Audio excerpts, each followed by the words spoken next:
I know you're tired. I know you're broken. And it feels like you can't take any more. That you have come to the end of yourself. But all of this means one thing. That you are a survivor. Your greatest weakness, the hurt, the pain, the betrayal, the feeling that you get when you wake up and you are inundated with so much responsibility. Feels like you can't breathe. Paralyzed by the pain of life. I can only imagine what it's been like to be you. But I'll tell you this, there is a switch inside of every one of us. And at any moment in life, you can turn that switch from surviving to winning. Because ultimately, survival is an illusion. There's only two types of people in this world. There's people who lose, and there's people who win. And it's hard to be a loser. It is hard to be a winner. Today, I want you to make a decision to flip the switch inside of you from surviving to winning. It's time to win. See, the human being is the highest order of creation on earth. And one thing I am crystal clear about is that at any moment in your life, you can come across a speech or a piece of information. And if that information is applied at revelation, it can forever alter the fabric of your existence. It's in the midst of our greatest storm. If you can hear my voice, you've survived. You survived the hurricane. You survived the storm. You survived the trial. You survived the betrayal. You survived it all. In order to change your life, all you gotta do is flip this switch from surviving to winning. See, a survivor will sit and wallow in the pain of the past. But a winner will build even when they are broken.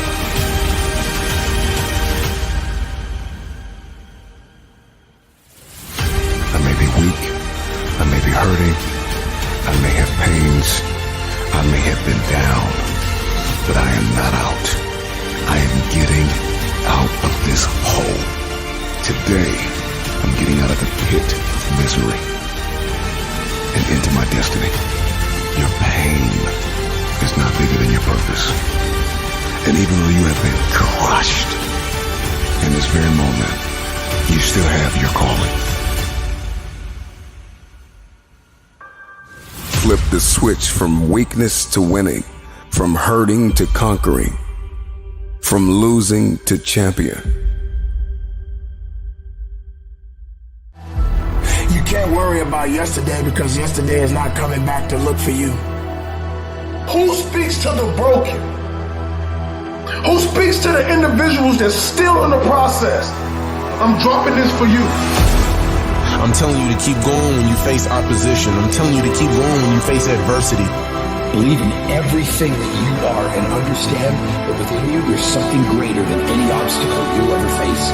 I wish I could tell you that if you just keep going, it's going to get lighter. But that's not the truth.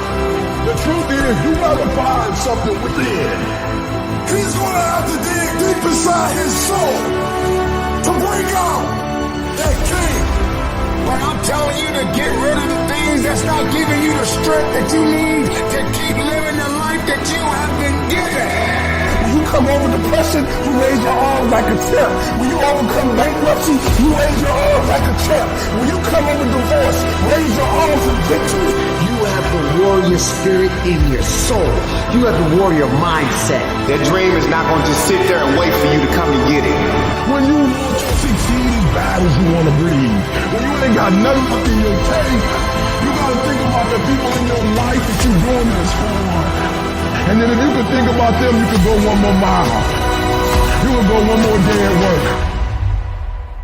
Live. Breathe. Life. You. That's what it's about. Here we go again. It's not about the running, the swimming, the push-ups, the sit-ups. It's about what those things do for your mentality. You don't get better on the couch. Same old shit again. Life is one big tug of war between mediocrity and trying to find your best self. Marching down the avenue. Where everybody's getting weaker, I'm getting stronger. One more day and we'll be through. At the bottom of insecurities, fear, self-doubt, lies, was me buried in the fetal position. How I got out of that was recognizing, being honest with it, being truthful with it, and then fix it. Stay in your own mind. Don't let them own yours. I wasn't born this motherfucker. I made them. Here we go again. I never said when you want to succeed as bad as you want to eat, because you can go 21 days, maybe 30, but without eating. I never said when you want to succeed as bad as you want water, because you can go about 3 days or so without it. I said when you want to succeed as bad as you want to breathe, then you'll be successful. And so one of the things I want to do for you as an educator today, you don't necessarily need better skills per se. That's not what you need. But what some of you need is to go from 70% to 120%. Some of you need to go from 80% to 120%. The reason why I'm giving 120 is because your daddy's not in your life. The reason why I'm giving 120 is because your father's in prison. The reason why I'm giving 120 is because your mom is working 2 jobs. The reason why I'm giving 120 is because your grandma is raising you. The reason why I'm giving 120 is because you live in a community where education is not valued. So I don't care what you do academically, when you leave here, you can't go and get credit for getting A's. That in your neighborhood, in your community, nobody affirms you for reading at a certain level. Nobody affirms you for doing well on your ACT or your SAT. Where you come from, education is not affirmed. So even if you are a scholar, you have to keep it to yourself. You have to suppress it. So the reason why I give 120 is because your daddy's not there to give 80, and your mama's too tired to give 100. And your grandma is washed out, so she's giving 50. And y'all do that little stuff about you gonna eat, but y'all ain't got no doggone motor. You get tired quick. You practice for 1 or 2 days, you roll out. You do a couple hours, you tired. But yet you compete against people right now, that's their lifestyle. And you think they about to let you take their lifestyle? I don't want to do it as much as I want to eat. I don't want to do it as much as I need to drink. I want to be the best in the world as bad as I want to breathe. I want to be the Michael Jordan of education. I want to be the LeBron James of education. And I ask you the question. I ask you the question today. Are you giving 120? I never said when you want to succeed as bad as you want to eat. I never said when you want to succeed as bad as you want water. I said when you want to succeed as bad as you want to breathe, then you'll be successful.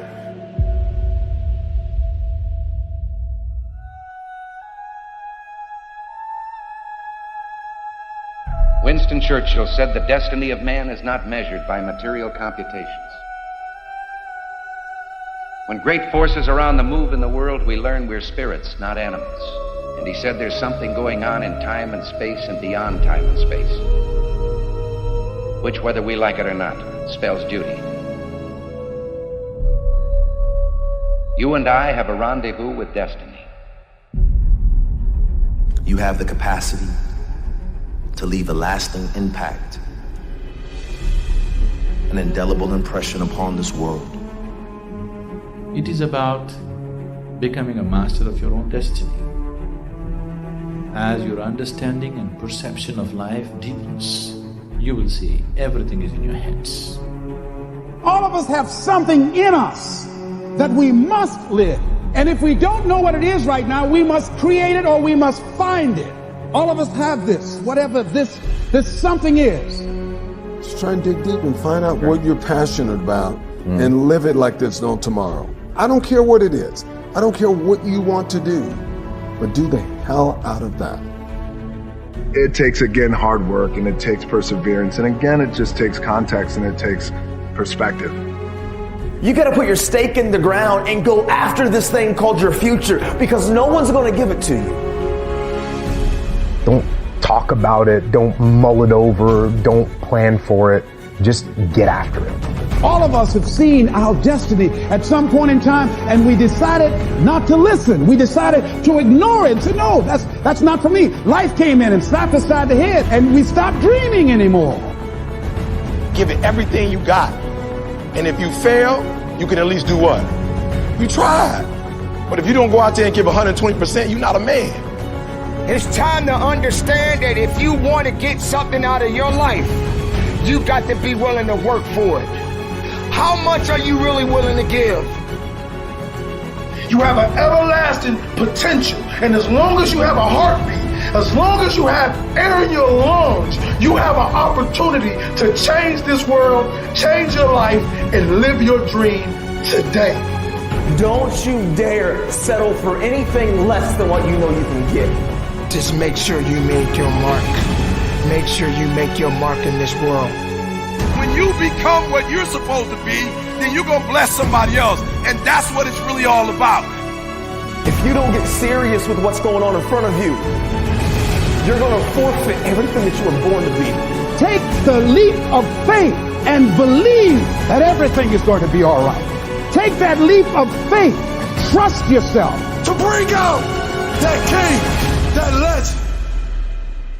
As a human being, the strongest thing you've got is your force of will. So take that force of will and make that happen. Make sure every breath you take counts for something. That when you get to the spot, you get to the spot for 1,000 others, 1,000,000 others. Live your life now. Live your dreams now. Start acting like this is your last day on the planet. Claim the sacred spaces of your minds and move toward that destiny with patience, perseverance, and prayer.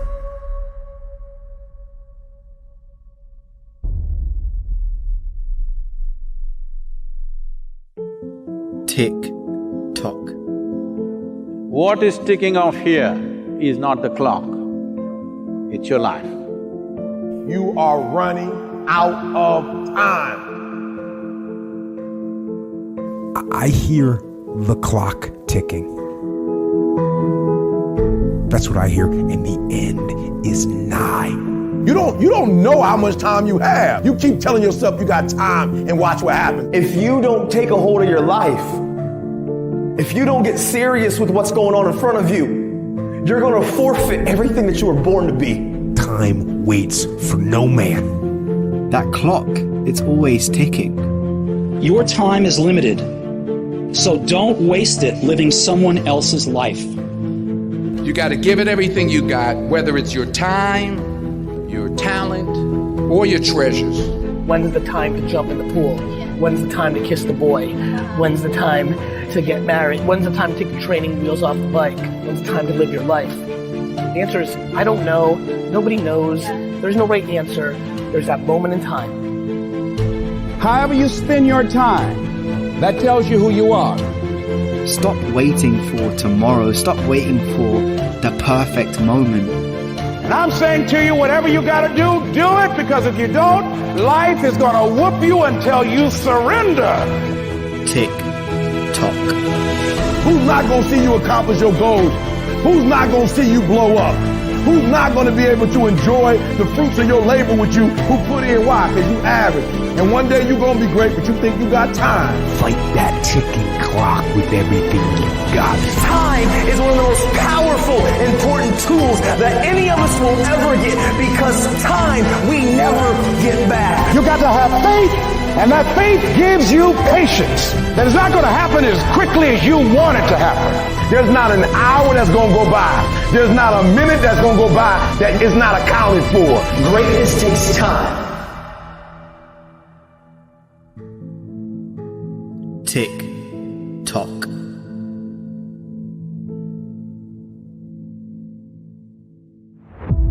You don't always have to talk about what you're up to. Let your results speak for you. Let your actions speak for you. Social media doesn't always need to know about your grinding and hustle.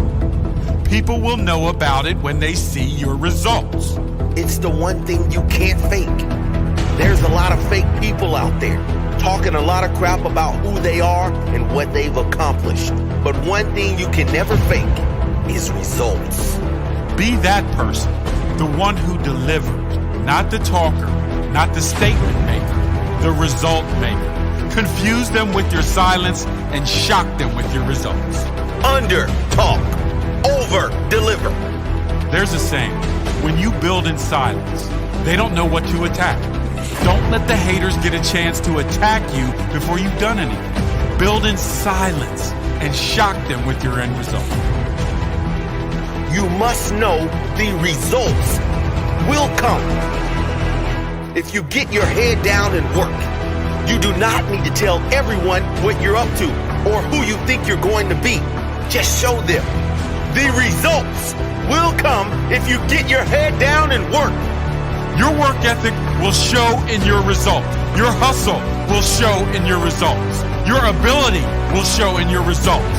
Your greatness will show in your results, never in your talk. There's no need to tell people how great you are. When you are truly great, they will tell you. Let your results speak for you. Let your actions speak for you. Confuse them with your silence and shock them with your results. Your work ethic will show in your results. Your hustle will show in your results. Your ability will show in your results. Your greatness will show in your results, never in your talk.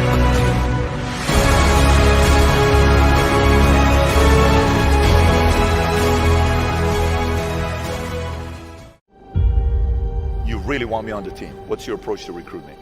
You want first place, come play with me. You want second place, go somewhere else. Like, I would watch Magic play. I'd watch Michael play. And I would see them do these unbelievable things. And I'd say, you know, can I get to that level? I don't know, but let's find out.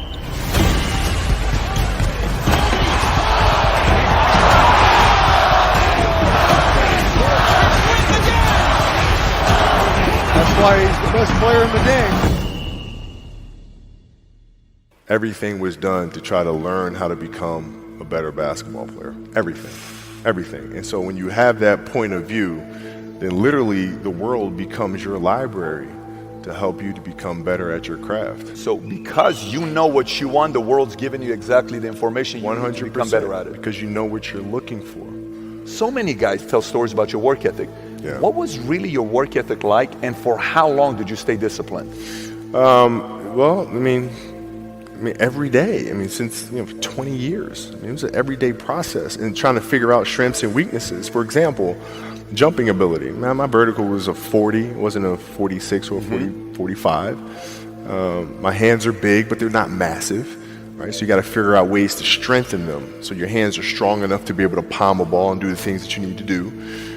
Quickness, I was quick, but not insanely quick. I was fast, but not ridiculously fast, right? So I had to rely on skill a lot more. I had to rely on angles a lot more. I had to study the game a lot more. And but I enjoyed it though. So like from the time I can remember when I started watching the game, I studied the game and it just never changed. It's a good separation for me, emotionally, to be able to put myself in a place where at practice or when I'm training or during games, I switch my mind to something else. I switch my mode into something else, right? For me, it's the equivalent of Maximus Decimus Meridius in Gladiator picking up the dirt, smelling the dirt. It's go time, right? So that was my mental switch. It was like an actor getting ready for a film. You got to put yourself in that cage. When you're in that cage, you are that character. And then when you leave there, it's something completely different. But when I'm in that cage, bro, don't touch me, don't talk to me. Just leave me alone. Like I told my professor, what happens if I fail? He said, what happens if you pass? I said, but what happens if I don't get it? What happens if I put in all these years and it don't work out? He said, but what happens if you put in all these years and you get it?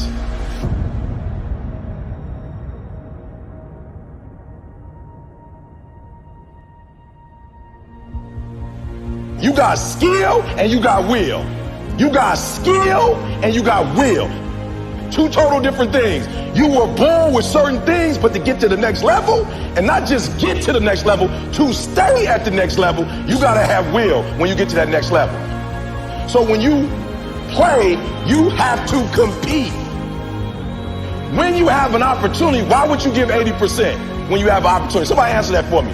Y'all talk. Why would you give 80%, 70%? Why wouldn't you always give 120%?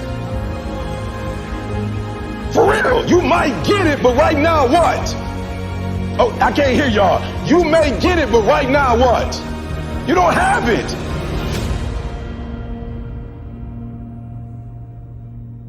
You have nothing to fear. Guys, you already overcame all kind of stuff.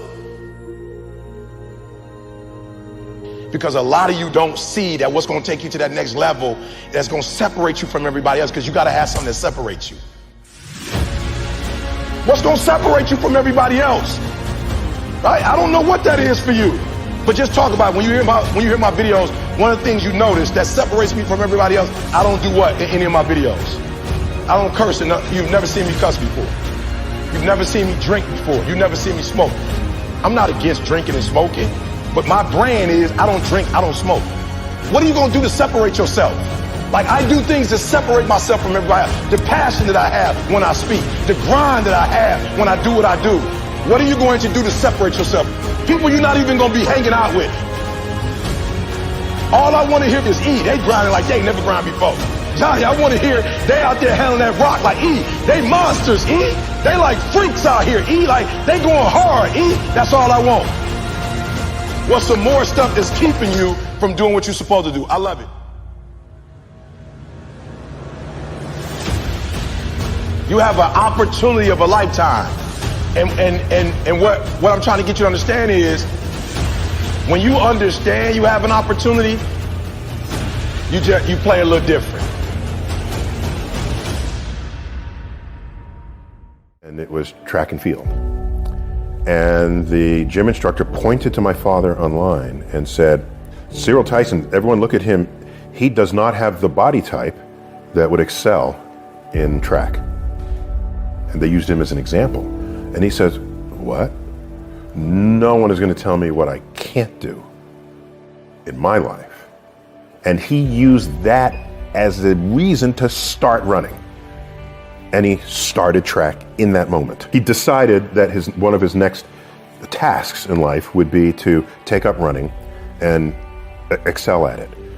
Within a few years of that, he became world class. At one time, had the 5th fastest time in the world. In the middle distance, they don't run this anymore, 600-yard run. In 1948, the Olympics was not yet ready to come back to us because we're still roiling from the Second World War. Instead, there was still an Olympics. It was called the GI Olympics, and it was held in Hitler's Stadium. So he competed in Hitler's Stadium in the late 1940s. It's just one of the great memories of his life. But the reason I'm saying all of that is they were competing against the New York Athletic Club. In the day, once you graduated college, you needed some sanctioning body to compete with. So there were athletic clubs. The New York Athletic Club at the time accepted only white Protestants. So there was another club called the Pioneer Club, which took everybody who was not accepted to the New York Athletic Club, which was basically blacks and Jews, is really what that came down to. And his best friend, Johnny Johnson, was coming around the back stretch, might have been the quarter mile, coming on the final straightaway. And a runner from the New York Athletic Club is a few paces behind him. And Johnny Johnson overhears that runner's coach say, "Catch that!" And he overheard this. And so what did he say to himself? He said, "This is one he ain't gonna catch." And that extended his lead to the finish line. And he tells this story not with any bitter tone. So he never had that kind of tone when he shared those stories with us.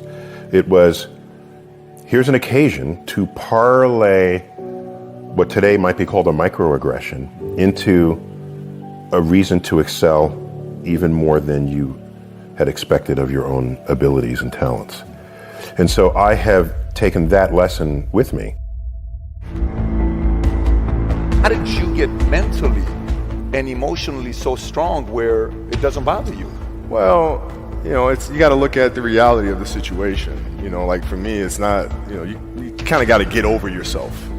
Like, it's not about you, man. Like, okay, you feel embarrassed. You're not that important. Like, get over yourself. That's where you go. Get over yourself, right? Like, you're worried about how people may perceive you, and like you're walking around and it's embarrassing because you shot 5 air balls.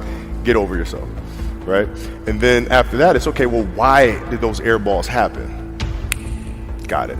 High school, year before, we played 35 games, max, right? Week in between, spaced out, plenty of time to rest. In the NBA, it's back to back to back to back to back to back to back. I didn't have the legs. So you look at the shot, every shot was online. Every shot was online, but every shot was short, right? I got to get stronger. I got to train differently. The weight training program that I'm doing, I got to tailor it for an 82-game season so that when the playoffs come around, my legs are stronger and that ball gets there. So I look at it with rationale and say, okay, well, the reason why I shot air balls is because my legs aren't there. I go, well, next year they'll be there. That was it. Done.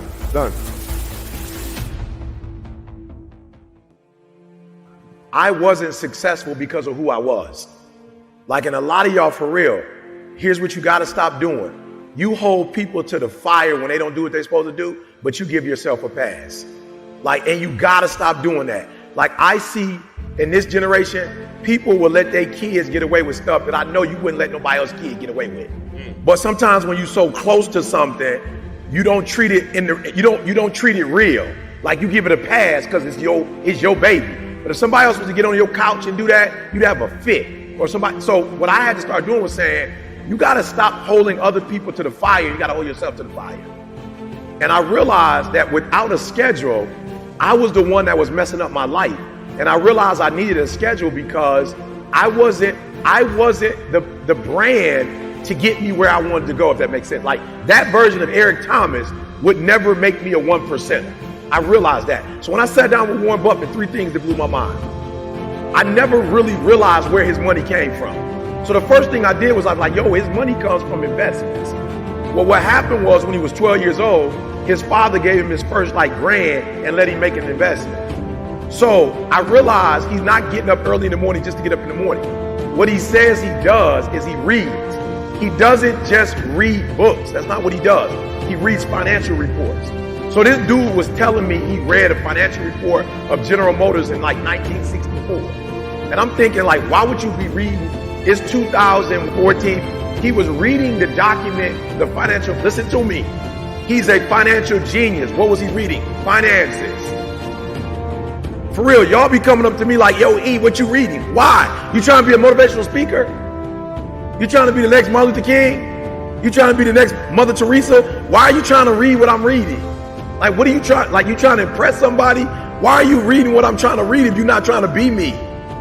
He was not reading Mother Teresa. He wasn't reading about leaders. He was reading a financial report from 1964 General Motors. Why? Because General Motors had one of their successful financial years in 1964.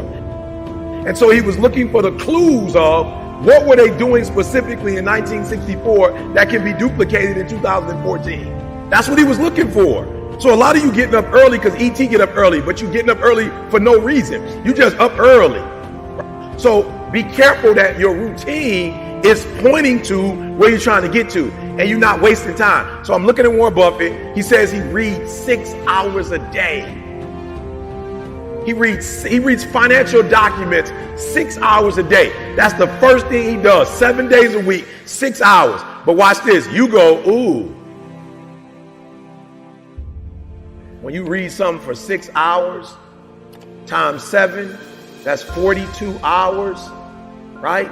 That's 42 hours a week, right? I don't know how many hours that is a year. But guess why he makes the best financial decision? Because all he's doing is financial stuff. He putting in 10,000, 20,000, 40,000, 50,000 hours.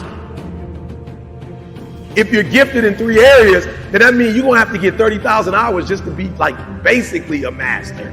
But what if you did one thing and got 30 hours of information in just that one area? You guys got 10,000 in 3 different areas. So while you got 10,000, I got 40, 50,000 in one area. What? Speaking. And guess what the disc is? The disc is still going further into personalities. It's still the same exact thing. So I'm putting more hours on top. So the routine is important because eventually it's going to make you a beast in one particular area. That's why you need a routine, because you can't trust yourself not to get off track. That routine is going to keep you on track and make you a 1%er. You're playing against the Golden State Warriors. Score is 107-109. You guys are close to getting into the playoffs. You know exactly what happens in the game. You go up, you're about to take your shot, and then all of a sudden, boom, Achilles happens, right? He went and hit the free throws, and then you walked off the stage. Yeah. And you got the surgery done. I went in the trainer's room, my kids are in there, and they're looking at you and stuff, and I'm looking at them, and I'm like, it's all right, Dad's gonna be all right. It'll be fine. It'll be all right. It'll be all right. It'll be all right. As a parent, you gotta set the example. You gotta set the example. This is another obstacle. This obstacle cannot define me. It's not gonna cripple me. It's not gonna be responsible for me stepping away for the game that I love. I'm gonna step away on my own terms. And that's when the decision was made that, you know what? I'm doing it. I'm doing it. You're a freaking beast, bro. Yeah.